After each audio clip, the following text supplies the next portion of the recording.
ஆதித்யாயச சோமாய மங்களாய புதார்ச்ச குரு சுக்ர சனி அம்ச ராகுவே கேத்துவே நமக. அனைவருக்கும் வணக்கம். நான் உங்கள் அஸ்ட்ரோ புவனேஸ்வரி, பாரம்பரிய ஜோதிடர் மற்றும் திருமண பொருத்த நிபுணர். நீங்கள் சேனலை ஃபர்ஸ்ட் டைம் பார்க்குற மாதிரி இருந்தால் சேனல் சப்ஸ்கிரைப் பண்ணிட்டு பெல் பட்டன் கொடுத்து ஆல் ஆப்ஷன் கிளிக் பண்ணிக்கோங்க. அப்போதான் நம்ம சேனலில் போடக்கூடிய ரெகுலர் பதிவுகள் உடனடியாக உங்கள் கவனத்திற்கு வரும். நம்ம சேனலில் தொடர்ந்து நிறைய கோச்சார பதிவுகள் பார்த்துட்டு வந்துட்டு இருக்கோம். அதன் வரிசையில் நம்ம இன்னைக்கு பார்க்க போகிறது ஜூலை மாத பலன்கள். மகர ராசி மற்றும் மகர லக்னத்திற்கு என்ன மாதிரி கிரக அடைவுகள் இருக்கு, எதிர்வரக்கூடிய இந்த ஒரு மாத காலங்கள் எப்படி இருக்க போகுது அப்படிங்கிறத வாங்க பார்க்கலாம்.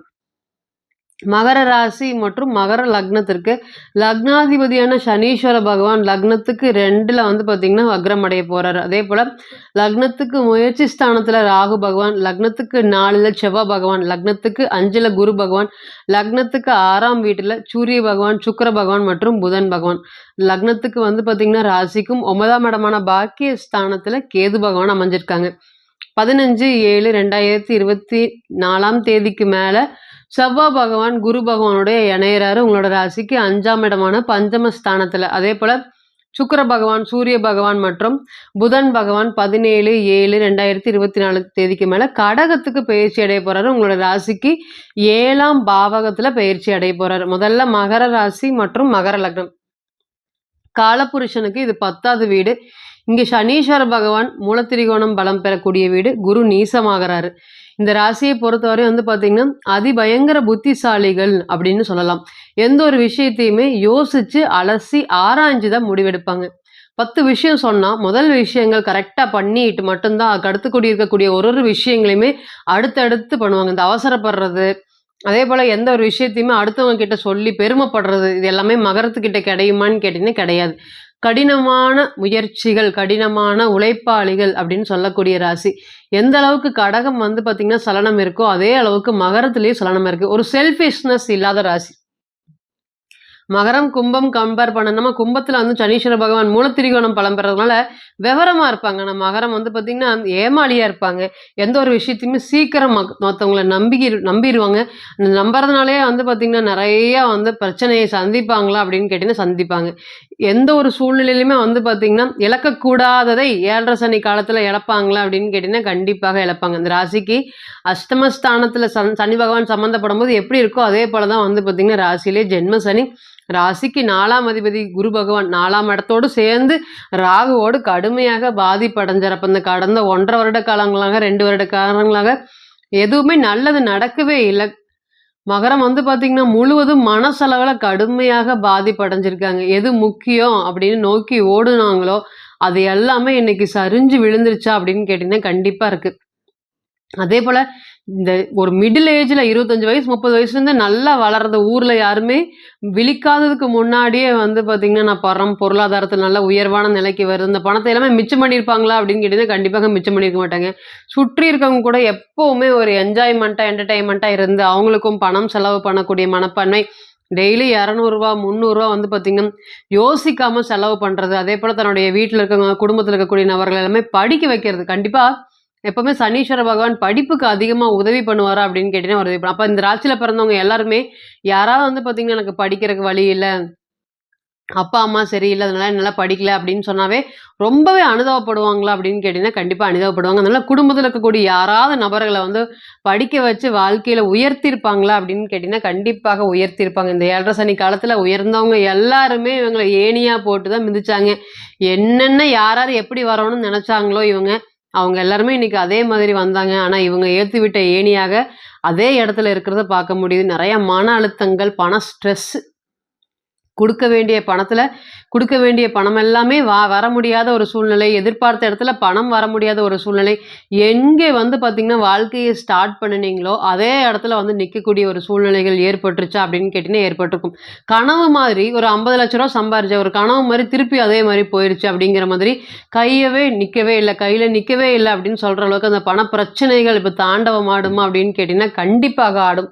அதே போல உங்களுக்கு கொடுக்க வேண்டியவங்க எல்லாருமே உங்களை மிரட்டிட்டு பணம் கேட்டுட்டு போயிடுவாங்க. ஆனால் நீங்க கொடுக்க வேண்டியவங்க பார்த்தீங்கன்னா உங்களை அதிகாரம் பண்றது, தரம்போது தரம் அப்படிங்கிற மாதிரி நிறைய பிரச்சனைகள் பண்றது. 7.5 சனி காலத்துல முழுவதுமே வேலையில தான் கடுமையான தொந்தரவு வரும். சிவனேன்னு ஒரு இடத்துல வேலை செஞ்சுட்டு இருப்பீங்க, அந்த வேலையில வந்து இடமாற்றம் பண்ணலாமா, தொழில் மாற்றம் பண்ணலாமா அப்படின்னு 3வது நபர்களுடைய பேச்ச கேட்காம, இழுத்து விட்டு கொண்டு வந்து பார்த்தீங்கன்னா, நல்ல ஒரு இடத்துல ஒரு நல்ல சம்பளம் வாங்கிட்டு இருந்த உங்களுடைய தெளிவான இருக்கக்கூடிய உங்கள வந்து வேற ஒரு இடத்துக்கு சேர்த்து விட்டுட்டு, அதேபோல கொஞ்சம் வருஷம் உழைப்பு அந்த உழைப்புமே வந்து பார்த்தீங்கன்னா, பயனளிக்காம போயி, இன்னைக்கு அவங்கனால நீங்க மற்றவர்களால ஏற்படக்கூடிய கடன் தான் உங்களுக்கு அதிகமா இருக்கா அப்படின்னு கேட்டீங்கன்னா, கண்டிப்பா இருக்கு.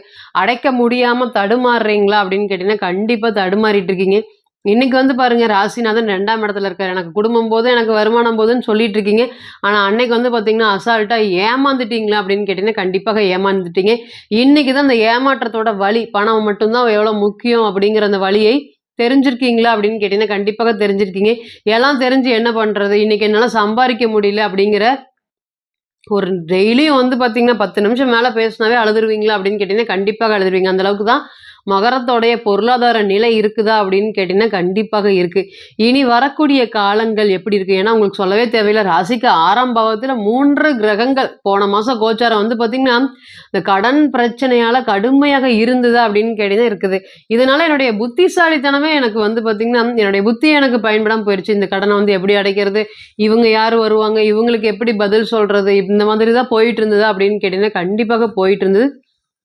வெளிய சொல்ல ஆனா உங்களுடைய கடன வெளிய சொன்னாவே யாருமே நம்ப மாட்டாங்களா அப்படின்னு கேட்டீங்கன்னா, நம்ப மாட்டாங்க. அந்த அளவுக்கு தான் ஒரு பொருளாதாரத்தில வந்து ஒரு வீழ்ச்சியான நிலையும், அதேபோல உடல்நிலை சொல்லவே தேவையில்ல. நல்ல எனர்ஜெட்டிக்கா இருந்த பெர்சன்ஸ் எல்லாமே வந்து பார்த்தீங்கன்னா, உடல் சம்மந்தப்பட்ட விஷயத்தில வந்து அது எப்படி 7 சனி தாக்கத்தில இருந்தே இது இன்னும் மீண்டு வெளிய வர முடியல. அப்படிங்கிற அளவுக்கு உடல்நிலை கோளாறு கடுமையாக இருந்ததா அப்படின்னு கேட்டீங்கன்னா, கடுமையாக இருந்தது. இனி வரக்கூடிய காலங்கள் இதெல்லாமே நீங்க கடந்து வந்த பாதைகள். இனி வரக்கூடிய காலங்கள் எப்படி இருக்க போகுது அப்படின்னு கேட்டீங்கன்னா, ராசிநாதன் ராசிக்கு 2ஆம் பாவகத்துல வக்ரம் அடைஞ்சிருக்காரு. எப்பொழுதுமே பிறந்த கால ஜாதகத்துல உங்களுக்கு சனீஸ்வர பகவான் வக்ரமடையக்கூடிய நபர்களுக்கு அனைத்திற்குமே வந்து பார்த்தீங்கன்னா, இந்த கோச்சாரம் பொருளாதாரத்தை நோக்கி ஓடக்கூடிய கோச்சார காலமாக இருக்கும். இது என்னுடைய வீடு, என்னுடைய வருமானம் அப்படின்னு தொடர்ந்து வந்து பார்த்தீங்கன்னா, ரொம்ப கடுமையாக முயற்சி பண்ணலாம். இனிமேல் இழந்ததை இழக்கட்டும். இனிமேல் என்ன அப்படிங்கிறத பார்க்கலாம் அப்படிங்கிற ஒரு முயற்சி உங்களுக்கு வந்து பார்த்தீங்கன்னா, பிரதிபலன் குடுக்குமா அப்படின்னு கேட்டீங்கன்னா, கண்டிப்பாக குடுக்கும். இத்தன நாளா வந்து பார்த்தீங்கன்னா, பெரிய முயற்சி எடுக்காம யாருக்காவது வந்து பார்த்தீங்கன்னா, ஒரு ஐடியா குடுத்துட்டு, அவங்க வந்து பார்த்தீங்கன்னா, வாழ்க்கையில பெரிய அளவுக்கு வெற்றி அடைஞ்சு, நீங்க ஏற்றி வெற்றி ஏணியாக அதே மாதிரி இருக்குது. ஏன்னா, உங்களுக்கு எல்லாருக்குமே தெரியும். மகரம் வந்து பார்த்தீங்கன்னா, மனசுல இருக்கிறத வெளிப்படையா சொல்லக்கூடிய ராசி. இந்த மனசுல ஒண்ணு வச்சுட்டு வெளிய ஒண்ணு பேசுறது, இந்த ஏமாத்தி பிழைக்கணும் இதெல்லாமே மகரத்துக்கிட்ட இல்ல. அதனாலேயே வாழ்க்கையில நெறைய சரிவை சந்திச்சிருப்பீங்க. இப்ப வேலையிலயும் வந்து பார்த்தீங்கன்னா எந்த இடத்துல இருந்து எதிரிகள் வராங்க அப்படிங்கிற மாதிரி யாரையும் சமாளிக்க வேண்டியது இருக்கு. இந்த சின்ன சம்பளத்துக்கே வந்து பார்த்தீங்கன்னா, இப்படி போராடணுமா அப்படிங்கிற நெறைய சிச்சுவேஷன்லாம் ஏற்பட்டுச்சா அப்படின்னு கேட்டீங்கன்னா, கண்டிப்பாக ஏற்பட்டிருக்கு. இனி வரக்கூடிய காலங்கள் எல்லாமே உங்களோட ராசிக்கு 6ஆம் அதிபதின்னு சொல்லக்கூடிய நல்ல கிரகங்கள வந்து பார்த்தீங்கன்னா, ராசிய பார்க்குறாரு. எவ்வளோதான் பிரச்சனைகள் இருந்தாலும் தைரியமாக, தன்னம்பிக்கையாக மீண்டு வெளிய வரக்கூடிய ஒரு சூழ்நிலையை புதன் பகவானும் சரி, சுக்கிர பகவானும் ஏற்படுத்தி குடுப்பாரா அப்படின்னு கேட்டீங்கன்னா, கண்டிப்பாக ஏற்படுத்தி குடுப்பார். 2வது தைரியம், தன்னம்பிக்கை, துணிச்சல், செயல்திறன், வேகம், விவேகம் இதெல்லாமே அதிகரிக்கக்கூடிய சூழ்நிலை இருக்கும். 2வது உங்களுடைய 5ஆம் அதிபதின்னு சொல்லக்கூடிய சுக்கிர பகவான் நல்லா பலமா இருக்காரா அப்படின்னு கேட்டீங்கன்னா, கண்டிப்பாக பலமா இருக்காரு. இப்ப ரொம்ப வருடமாக காதலிச்சுட்டு இருக்கேன். காதலிச்சு திருமணம் பண்ணணுங்கிற நெனச்சுட்டு இருக்கேன். என்னுடைய லவ் சக்சஸ் ஆகுமா? என்னுடைய வீட்ல வந்து சம்மதத்தின் பேர்ல வந்து எனக்கு திருமணம் பண்ணிக்கணும்னு ஆசை.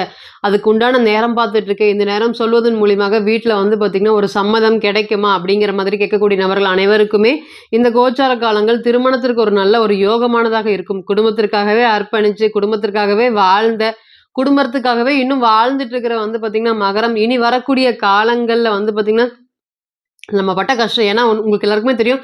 தான் பட்ட கஷ்டத்த வெளிய எப்பவுமே சனீஸ்வர பகவான் சொல்லவே மாட்டாரு. அந்த மாரி சொல்றத விருப்பப்படுவாங்களான்னு கேட்டீங்கன்னா, விருப்பப்பட மாட்டாங்க. அதனால எவ்வளோ கஷ்டம் வந்தாலும் அத வீட்ல சொல்லாம, அந்த கஷ்டங்கள் அவங்களுக்கு தெரியாம, அவங்கள எப்பொழுதுமே சந்தோஷமாக வச்சுக்க குடும்பத்தாருடைய சந்தோஷம் தான் முக்கியம் அப்படின்னு வாழக்கூடிய மகரத்துக்கு இந்த பெயர்ச்சி காலம், அதாவது வந்து பார்த்தீங்கன்னா, ராசிக்கு 7ஆம் இடத்துல இருந்து ராசிய பார்க்கறதுனால, இடம் சம்மந்தப்பட்ட விஷயங்களும் குரு, செவ்வாய் அப்படிங்கிற குரு மங்கள யோகம் ஏற்பட்டிருக்கனால என்னால வாடகை வீட்ல வசிக்கவே முடியல. நாங்க நெறைய சொத்து பத்தோட இருந்தோம். எங்களுடைய சூழ்நிலை, சொத்து எல்லாமே வித்துட்டு இன்னைக்கு வந்து தனிமரமா இருக்கக்கூடிய இந்த நேரத்துல, எங்களுக்குன்னு ஒரு வீடு அமையுமா? வீடு அமையறதுக்கு ஏற்படக்கூடிய காலங்களாக, நல்ல காலங்களாக இது இருக்குமா? நாங்க இது சார்ந்த முயற்சிகள் மேற்கொள்ளலாமா?